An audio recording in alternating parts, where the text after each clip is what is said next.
গত সোমবার শবে কদর পালিত হলেও আফগানিস্তানের রাজধানীতে উৎসবের আমেজ ছিল না, বরং বিষাদের ছায়ায় আচ্ছন্ন ছিল পুরো শহর। পবিত্র এই রাতের প্রশান্তি ম্লান করে দিয়ে দেশটির রাজধানী কাবুলের একটি হাসপাতালে ভয়াবহ বিমান হামলার ঘটনা ঘটে, যাতে অন্তত 400 জন প্রাণ হারান এবং 250 জন গুরুতর আহত হন। মর্মান্তিক এই মানবিক বিপর্যয় মূলত উৎসবের রাতটিকে কান্নায় পরিণত করেছে। আফগান সরকার এ ঘটনার জন্য পাকিস্তানকে দায়ী করলেও পাকিস্তান তা অস্বীকার করেছে। সামাজিক মাধ্যমে আফগান ক্রিকেটাররা হতাশা ও রোষ প্রকাশ করেছেন।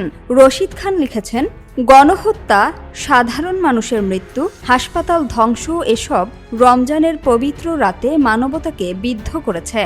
আমরা আফগান ভাই বোনদের পাশে আছি। মোহাম্মদ নবী প্রকাশ করেছেন, হাসপাতালের ভয়াবহ দৃশ্য, যেখানে চিকিৎসার জন্য আসা তরুণেরা জীবন হারাচ্ছিলেন। নবীনুল হক লিখেছেন, ইসরায়েল বা পাকিস্তান কোনোটাই বেসামরিক হত্যার ন্যায্যতা দিতে পারে না। হাসপাতালের বড় অংশ ধ্বংস, আতঙ্ক আর মৃত্যু। এই হামলা আফগান তালিবান সরকারকে কঠোর নিন্দা জানাতে বাধ্য করেছে।